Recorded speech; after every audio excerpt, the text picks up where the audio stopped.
OK. Oui. Merci de me recevoir. C'est un témoignage extrêmement puissant qu'on vient d'entendre. And I'd like to thank you for that. I think c'est une des nombreuses voix que le comité a permis d'entendre. Je pense que ce serait important de commencer par souligner le fait que le comité a laissé toute la place nécessaire aux parents dans cette étude de projet de loi-là, parce que les parents endeuillés, c'est les premiers concernés là-dedans. J'aimerais commencer par remercier tous ces parents-là qui sont venus témoigner dans les dernières semaines, puis aussi les organisations qui défendent directement leurs droits ou qui leur offrent du soutien, qui sont aussi venus, puis qui vont venir un petit peu plus tard aujourd'hui. Je pense entre autres au Perséide, qui offre du soutien pour les parents endeuillés, qui vont passer un petit peu plus tard aujourd'hui. Je pense aussi à d'autres organisations qui sont par exemple présentes à Montréal, comme le Fort Enfants-Famille, qui est un centre de soins palliatifs pédiatriques, qui offre aussi à travers la lanterne un programme de soutien de deuil. Donc, ça ne faisait pas partie de la présentation, mais je trouve que c'est important de le souligner. Puis, je vous remercie encore. Mon nom est Gabriel Pelletier. Je ne suis pas un parent endeuillé. Je suis avocat spécialisé en droit du travail, particulièrement en assurance-emploi. Je suis chargé de cours au collégial en droit du travail et je suis co-auteur d'un essai portant sur l'approche aidance au Québec et au Canada qui s'appelle l'approche aidance au chevet d'un système malade. Je représente aujourd'hui le comité chômage Haut-Richelieu-Sur-Roi, qui est une organisation présente dans les régions du Haut-Richelieu et du Sur-Roi et qui vient en aide à des personnes qui vivent des difficultés avec l'assurance-emploi en défendant collectivement leurs droits, soit par de l'éducation juridique, la représentation du conseil.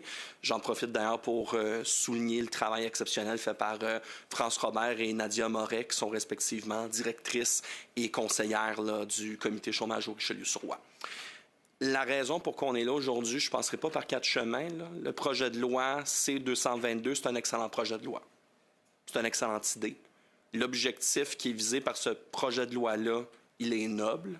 Les besoins sont réels. Vous venez de l'entendre. Vous l'avez entendu depuis plusieurs semaines. Le mécanisme qui est retenu pour adresser ces situations-là est le bon.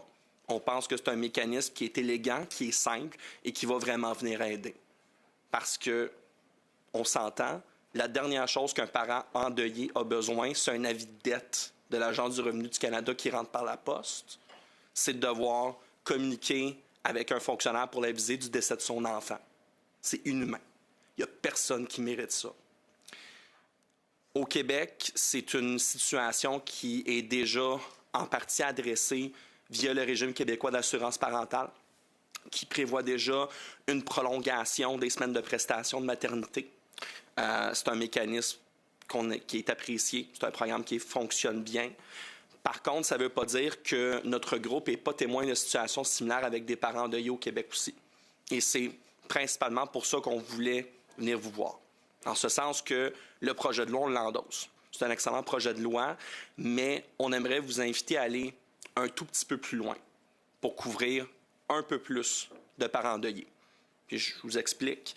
Le programme d'assurance-emploi, depuis 2003, propose un certain nombre de prestations qu'on peut appeler des prestations pour personnes proches aidantes.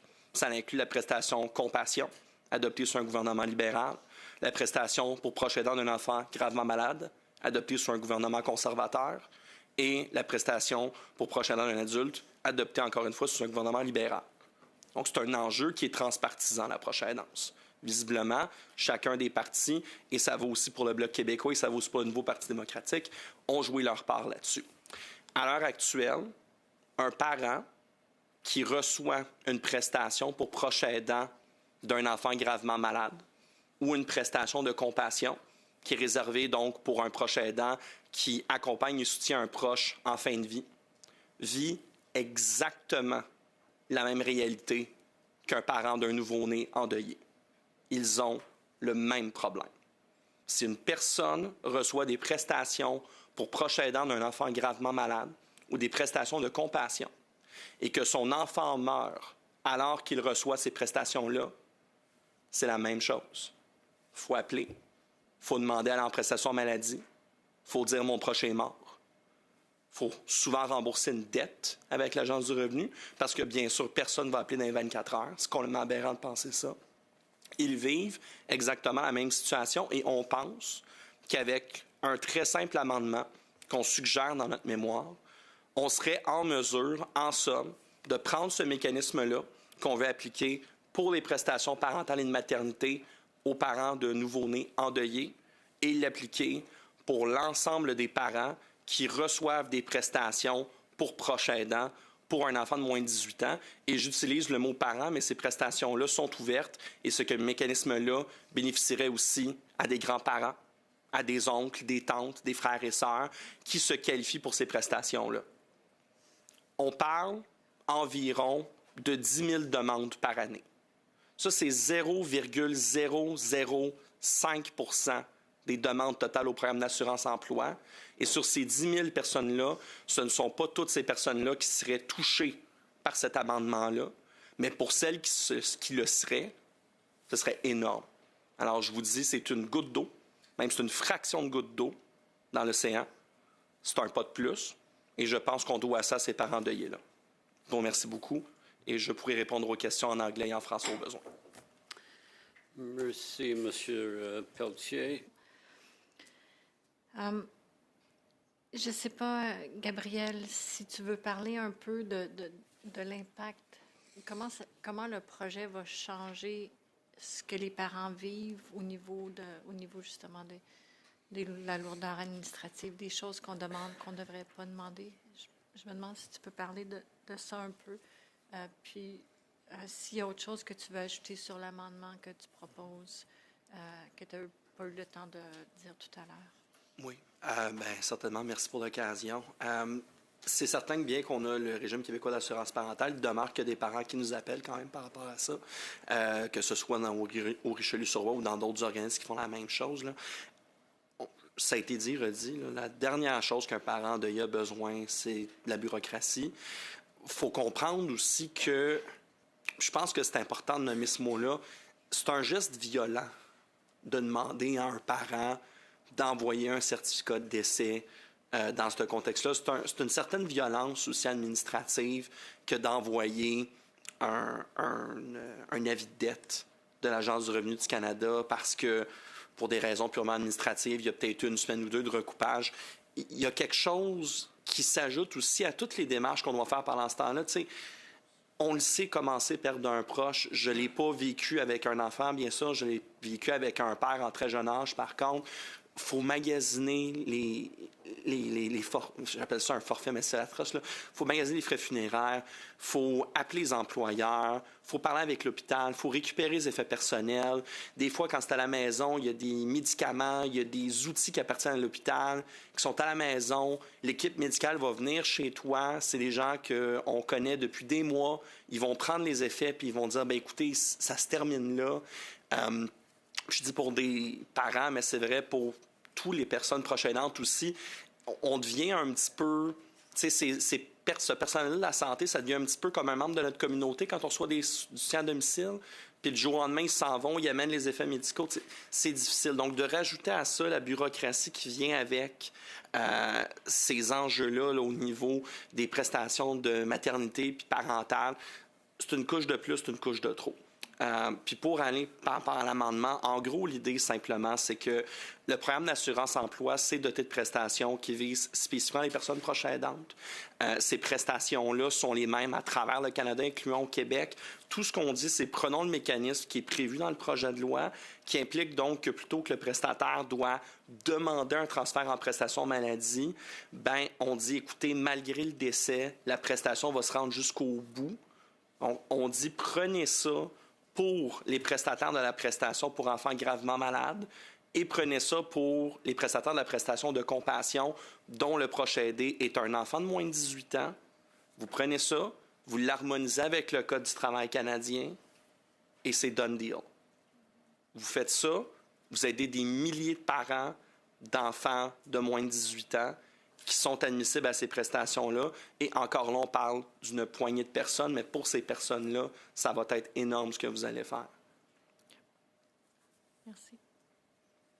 Pelletier, vous avez parlé de votre amendement. Vous l'avez expliqué un petit peu plus à la question de Mme Desrochers dans le tour précédent. Donc, si cet amendement, Paul, si cet amendement-là ne serait pas adopté avec le projet de loi actuel, puis vous expliquer les conséquences et qu'est-ce que ça, vraiment, pour vous, comment vous voyez l'importance de votre amendement? Je pense que des fois, il y a des moments politiques où les choses se font. Et je pense que le projet de loi qu'on a devant nous, c'est une occasion de s'adresser à un grand nombre de parents endeuillés. Ce que je crains, c'est que si un amendement de cet ordre-là, ou qu'il soit rédigé de la manière ou une autre, on ne se donne pas le crédit d'avoir une rédaction parfaite, là, mais il y a une occasion d'adopter un amendement comme ça, et on le sait à quel point ça peut être difficile de monter un projet de loi jusqu'en commission. Donc, c'est surtout ça le risque, on trouve. C'est que si on ne saisit pas ce moment-là maintenant pour parler aussi de ces prestations proches aidantes-là qui sont accessibles, comme je vous le disais, en majorité à des parents, à d'autres membres de la famille aussi, ou même à des proches, on ne le saisira pas autrement. Je vous dirais aussi que ça a une importance particulière, et comprenez-moi bien, ce n'est pas un enjeu Québec, Canada, c'est pas ça du tout que j'essaie de faire, mais il demeure que le projet de loi tel qu'il est maintenant aura peu d'impact au Québec parce qu'on a ce régime-là. Les prestations proches aidantes, par contre, sont pan-canadiennes. Donc, vous avez, en adoptant cet amendement-là, le pouvoir de créer une solution pour les parents endeuillés de l'ensemble du Canada, des parents qui sont prestataires de ces prestations-là, pour des enfants qui vont jusqu'à l'âge de 18 ans. Donc, on parle à la fois de plus de parents au Canada et d'une proportion significative de parents au Québec. Donc, pour moi, elle est là, l'opportunité. Et je me permets de le dire, là, au-delà de mon travail, là, justement, comme avocat, j'ai une certaine expertise en proche aidance. J'ai co-écrit avec Maude Pelletier-Smith, là, qui est comme une sœur de cœur, un essai sur la question. Et ce qu'on remarque, c'est qu'effectivement, il y a un nombre assez significatif de proches aidants, de parents proches aidants qui s'appauvrissent dans ces situations-là. Et cet appauvrissement-là est accru par le fait que, comme pour les prestations de maternité ou prestations parentales, dès lors que leur enfant meurt, ils se font sortir des prestations là, comme ça. C'est terminé. Il y a beaucoup de parents, d'ailleurs, qui ne savent pas qu'ils peuvent être transférés en prestations maladie par la suite ou qui n'ont tout simplement pas le temps ou l'espace mental pour le faire.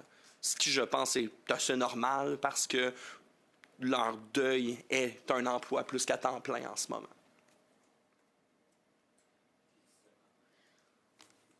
Je vais terminer, je reviendrai plus tard, mais finalement, M. Pelletier, il y a vraiment des choses à réformer au niveau de l'assurance-emploi pour que ce soit encore plus humain et respectueux des gens qui vivent ces épreuves. Tout à fait. Puis c'est rafraîchissant de voir un projet de loi qui a une adhésion aussi grande des deux côtés sur une question de réforme de l'assurance-emploi, puis c'est pour ça qu'on l'endosse. Merci beaucoup. Merci, Mr. Pelletier, I wonder if in the time I have left, if you could just share a little bit more about the interaction between the Quebec parental leave system and the national one. I think it's good to kind of elucidate what kinds of leave apply in which case, because my understanding is that in Quebec, parental leave is managed at the provincial level. Quebec has opted out of the system, of the national system, but unemployment benefits are still handled through the national system. So for compassionate leave or bereavement leave, this bill extends the parental leave system. So maybe if you could just help us understand kind of where the for people living in Quebec, which are the systems that apply? To what extent are parents in Quebec who are dealing with grief in different kinds of contexts covered by which system? Certainly. Thank you for the question. The Quebec system will continue to apply. The very few number of people in Quebec that actually benefit from the Canadian program would be, for example, people who work in Quebec currently but do not reside in Quebec. So we're talking about a very slim minority, sorry. How it works is that basically Quebec, as you said, chose to opt out. It's something that the EI program allows for a certain number of benefits. Caregiving would be an example, parental would be another, under the condition that the Quebec program would, at the very least, be equivalent or more generous than the Canadian counterpart. So that would mean that at this moment, the Quebec program allows some help for bereaved parents, but only through the maternity claim, the amount. So what that means is that possibly Quebec would have to realign its program. I say this possibly because, as I said, the program in Quebec is more generous on other issues, so we'd have to see how Quebec would move. But from what I understand of the bill, it would apply both to maternity and parental leave, which is not the case in Quebec, where it only applies to maternity leave, except for a 2-week period for paternity and parental. So that would be the distinction. Okay, thank you. Monsieur Pelletier a une question précédente pour essayer de chercher à aider le plus possible des parents comme Madame Coupe à passer au travers de cette épreuve avec le moins de paperasse possible, avec le plus d'humanité possible. Donc, c'est de s'assurer que, comme vous dites tout à l'heure, d'éliminer le plus d'obstacles administratifs pour que le parent puisse se concentrer sur sa guérison. Mais au-delà de ça, il y a eu la question, comme je l'ai dit, on essaie de comprendre aussi comment, une fois en application, s'assurer que le projet de loi maximise l'impact positif qu'il aura. Mais là, vous avez parlé du fait qu'en ce moment, finalement, par exemple, au Québec, avec le RQAP, là, je reviens à quelque chose de très pratico-pratique, encore une fois, mais finalement, ça aurait peu d'impact sur les parents au Québec. Donc, finalement, est-ce que le projet de loi crée une forme d'inéquité entre travailleurs de différentes juridictions, par exemple le Québec versus d'autres, étant donné que nous avons ce régime-là et que c'est pour ça que vous proposez votre amendement? Je dirais qu'on propose l'amendement pour que des parents à travers le Canada puissent bénéficier de ce projet de loi-là. C'est comme ça que je le phraserais. Je pense que c'est noble de faire ce projet de loi-là. Je pense quand même qu'il faut reconnaître que le régime québécois d'assurance parentale était déjà rendu là à certains égards. C'est pas, encore une fois, un enjeu Québec contre Canada, mais ça reste que c'est un fait objectif, cela étant. Au-delà de ça, ce que je vous dirais, par contre, c'est que un amendement qui viserait les parents bénéficiaires des prestations proches aidants, donc qui vise des enfants de moins de 18 ans, ça va bénéficier à tout le Canada. Et effectivement, il va y avoir quelque chose de spécifique pour le Québec là-dedans, à ce niveau-là. À propos d'une suggestion pour avoir du sport qui continue pour les parents qui ont eu un enfant qui a décédé après qu'ils étaient malades. Alors, est-ce que vous avez déjà fourni le comité avec votre suggestion d'amendement? Et sinon, est-ce que vous pouvez fournir pour notre considération? Je vous remercie pour la question. Effectivement, on a présenté un mémoire. En annexe du mémoire se trouve l'amendement. Bien sûr, écoutez, on pense que le contenu est juste. Le phrasé serait peut-être à retravailler, évidemment, mais l'idée, en fait, est là. C'est que c'est un amendement qui vise spécifiquement les parents qui bénéficient soit de la prestation pour enfants gravement malades ou des parents d'un enfant de moins de 18 ans ou un autre membre de la famille qui s'occupe d'une personne de moins de 18 ans et qui bénéficie des prestations de compassion.